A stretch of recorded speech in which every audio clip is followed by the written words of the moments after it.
yung previous unless nagawin mo yung latter. Okay? Yun yung if clauses. That's why yung ating first major point ngayong umagang ito, if you want to be called by God, then stop murmuring. Kung gusto nating tawagin tayo ng Panginoon sa paglilingkod, itigil natin ang pagrereklamo, itigil natin ang pagsuway. Bakit ko po nasabi ito? Nung sila po'y naglalakbay na patungo sa pangakong lupa ng Panginoon, sabi po ng Panginoon, 40 days lang, nandun na kayo. Sa account ng chapter 15,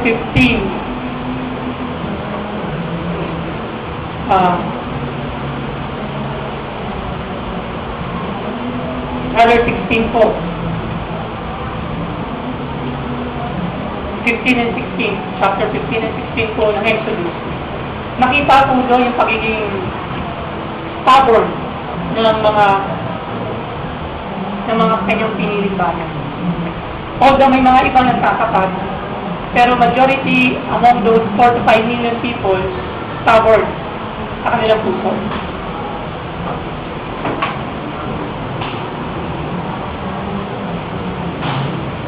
Isang akongto, nagsabi ko yung mga bansang Israel, sana Moises, hindi mo na kami inilabas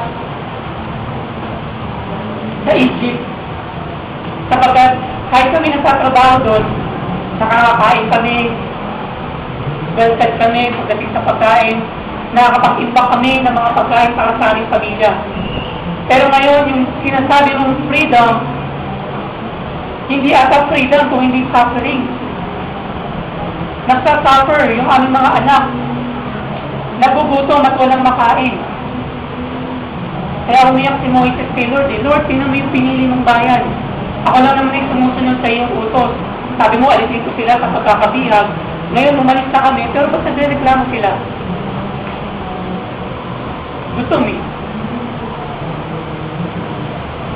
Ibang usapan, pag pinag-uusapan na rito yung chance. Maraming susunod ako sa iyo, Moises, pero dapat pakainin mo ko. Dapat busugin mo ko. Sabi ni Moises, Yahweh, ipakita mo sa iyong piniling bayan na ikaw talaga yung Diyos na nangusap sa akin. Magpaulan ka ng mana at pugo. Ipakita mo na sa mga taong ito, ikaw ang provider ng aking buhay. So, nung gabi, nag-murmur sila. Iba naman to si Moises. Sarap-sarap ng buhay sa Egypt. Maraming iniigahan, may dayami. Yung aming kinakain, masarap. Fresh na gulay, nakakainom ng gatas. Subalit, yung freedom na ito, gutom, kalbaryo, disaster. Kinaumagahan, pag-iising nila, hindi nila alam na paulan na ang Panginoon ng mana at pugo.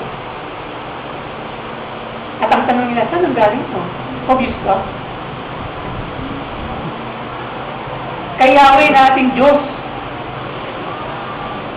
Akala ng marami siguro, nung panahon na yun, enough na yung miracle para magbalik loob kay Lord. Nakadali sila. Remember, 40 years yung kanilang wilderness. Nauhaw. Nauhaw yung 6 million. Ito yung ilog. Saan sila iinom? Pag init ng panahon na yun, hindi papatak ang ulan.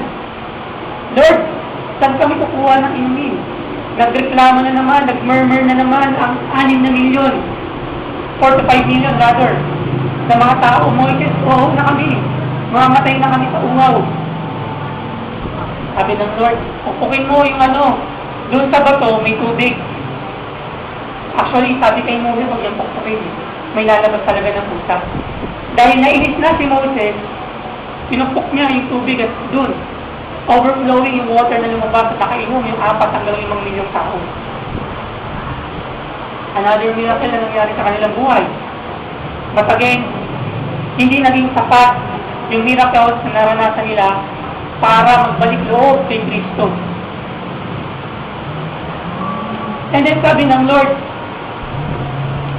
Moses, you need companion. Hindi mo kaya yung 4 na milyon kung ikaw lang mag-isa. Kailangan mo ng companion. At doon po, nag-start na po siya mag-create ng tinatawag na groups.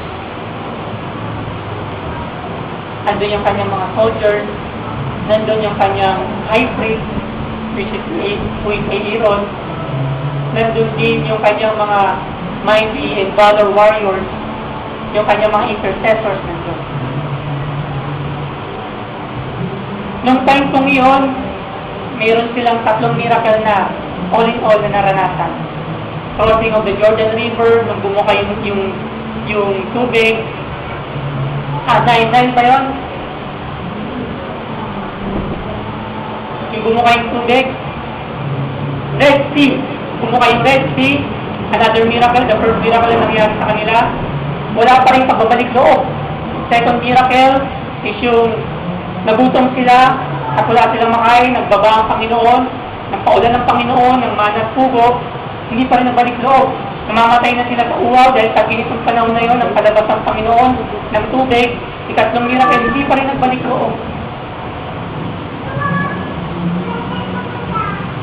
Ganun ho katigas ang puso ng kanyang piniling bayan.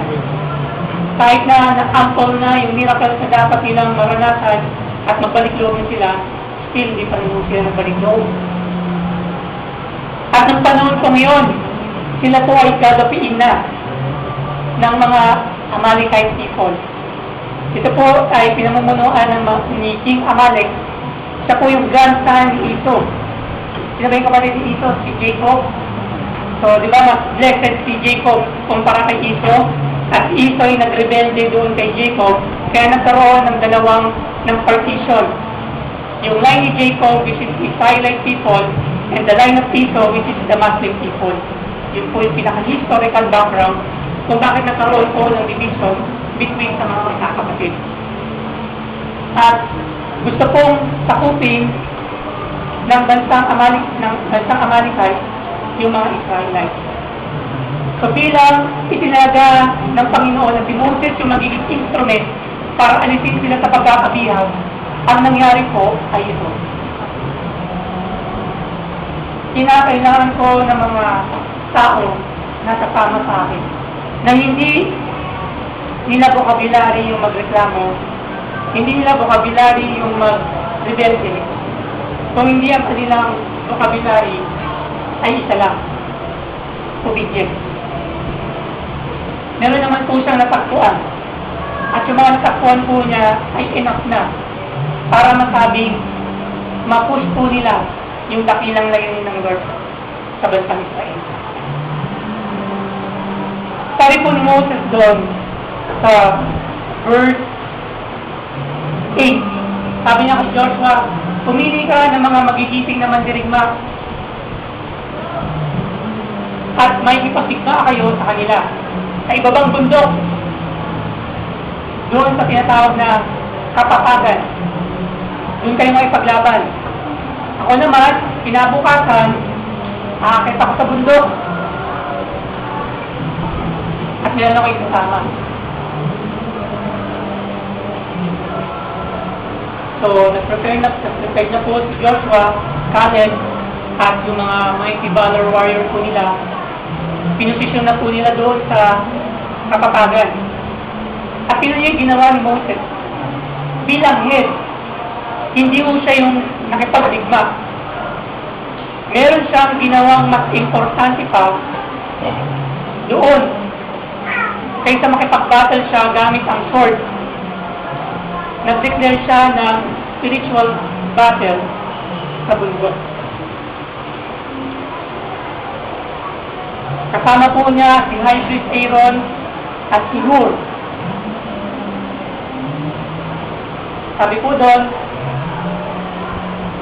sila po yung makyat sa bundok, papaumaga pa lamang.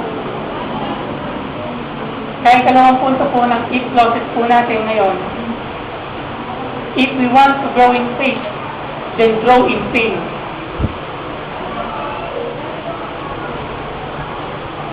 Kung gusto po nating lumago sa pananampalataya, kailangan kang masaktan.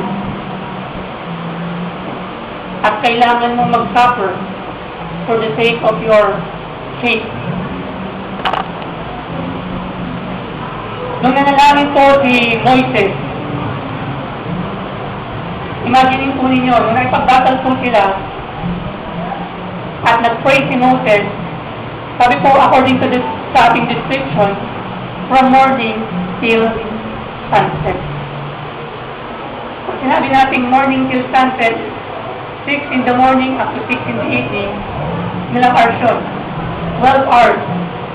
Na nakipag-battle si Joshua and Caleb, and 12 hours na nag-pray si Moses doon sa bundok.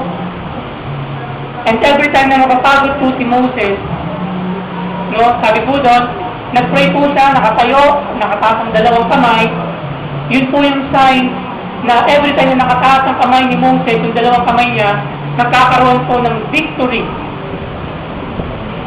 Na marami yung napapatay yung mga soldiers ni Joshua and Caleb. And every time na napapagod po si Moses at bumababa ang kanyang kamay, nagkakaroon po ng defeat ang mga Israelites sa mga Amalekite. Kaya meron po siyang sinamang dalawang kumpanyon. Ang kumpanyon na ito, hindi po sila discouragement. Kung hindi sila po yung mga helping hand ni Moses, every time na mapapagod po siya, inaangat po ang kanyang kamay sa pamamagitan ng paglalagay ng bato.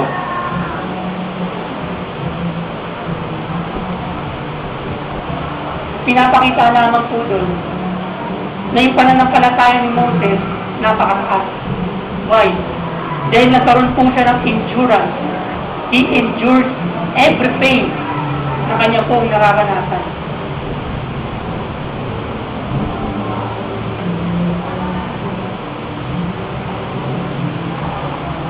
Sabi po sa 1 Peter chapter 4 verse 10. May Bible po kayo, pwede po niyong i-note. 1 Peter chapter 4 verse 10. Tatagpuan po natin yun bago po ang pahayag. Of course, dyan muna, and then yung letter ni Peter sa mga Christian. 1 Peter 4:10.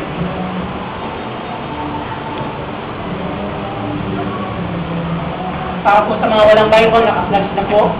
Naintindihan po yan. Okay? Ito po ang sabi ni Apostol Pedro.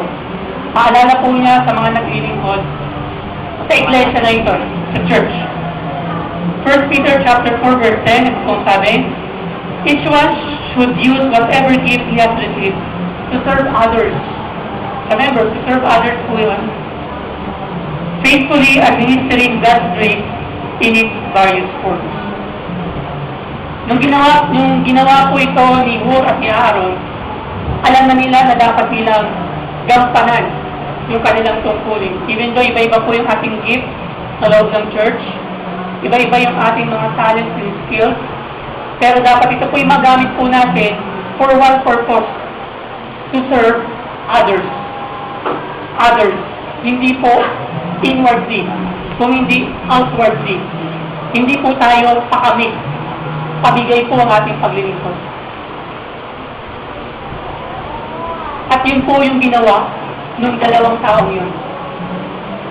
Imagine, hindi ka dapat tukurap kung ikaw si Hur at si Aaron. Dahil sa isang kurap mo lang, mga bumaba yung kamay ni Moises, that is an indication na totally defeated na ang bansang Israelite. Kaya walang kurapyon mga kapatid. For 12 hours na nakataas yung kamay ni Moses, and every time na bababa, oh, stop, Moses, mukhang napapagod ka na. Encouragement. Hindi yung pagod ka na,